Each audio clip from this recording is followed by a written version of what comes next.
इतिहास बनाम कल्पना की बहस कहां से आई?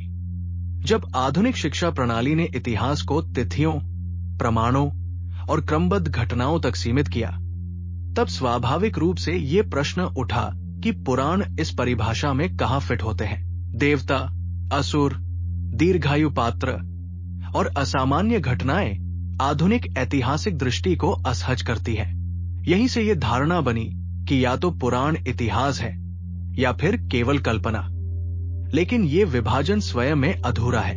आधुनिक इतिहास लेखन तिथि खोजता है, भौतिक प्रमाण मांगता है और रैखिक क्रम पर जोर देता है।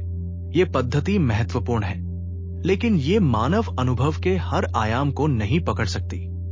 नैतिक संकट, सामाजिक प्रवृत्तियां और मनोवैज्ञानिक द्वंद्व केवल तिथियों से समझ में नहीं आते। पुराणों का उद्देश्य घटनाओं को दर्ज करना नहीं, बल्कि प्रवृत्तियों को दिखाना है। पुराण ये नहीं पूछते ये कब हुआ, वे ये दिखाते हैं ऐसा क्यों हुआ और उसका परिणाम क्या निकला। इस दृष्टि से पुराण घटना नहीं, मानव व्यवहार का इतिहास प्रस्तुत करते हैं। पुराणों में कथा इतिहास का विकल्प नहीं, इतिहास की व्याख्या का माध्यम है।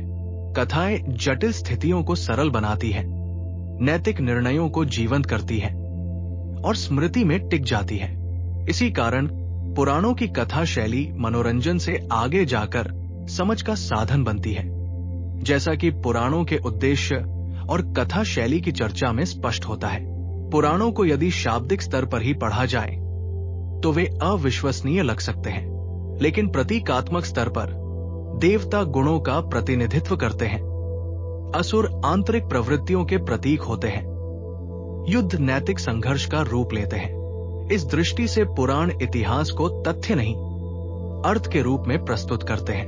भारतीय ज्ञान परंपरा में इतिहास को केवल राजाओं और युद्धों की सूची नहीं माना गया। यहां इतिहास का अर्थ था समाज कैसे बदला, मूल्य कैसे गिरे या उभरे और निर्णयों ने भविष्य को कैसे प्रभावित किया। इसी कारण पुराणों में राजा और शासन की कथाएं नैतिक शिक्षा से जुड़ी दिखाई देती है। जहां पुराण और नैतिक शिक्षा की दृष्टि स्वाभाविक रूप से सामने आती है, ये प्रश्न अक्सर अतिवाद की ओर ले जाता है। पुराणों को न तो आधुनिक इतिहास की तरह सिद्ध करना आवश्यक है और न ही उन्हें पूरी तरह खारिज करना उचित है। उनकी भूमिका अलग है।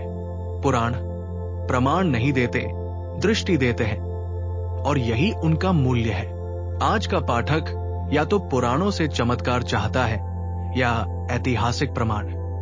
दोनों अपेक्षाएं पुराणों की प्रकृति से मेल नहीं खाती। यदि पुराणों को विवेक, प्रतीक और सामाजिक संदर्भ के साथ पढ़ा जाए तो वे आज भी समझ विकसित करने में सहायक हो सकते हैं। पुराणों को इतिहास साबित करने की कोशिश उन्हें सीमित कर देती है और उन्हें केवल कल्पना मान लेना उनकी गहराई को नजरअंदाज कर देता है। पुराण एक तीसरी जगह पर खड़े हैं। वे इतिहास भी हैं, लेकिन उस अर्थ में जिसमें इतिहास मानव चेतना और समाज की यात्रा हो। वे ये दिखाते हैं कि मनुष्य कैसे सोचता है और उसके निर्णय समय के साथ किस तरह दोहराए जाते हैं। इसी समझ में पुराणों की ऐतिहासिकता छिपी है।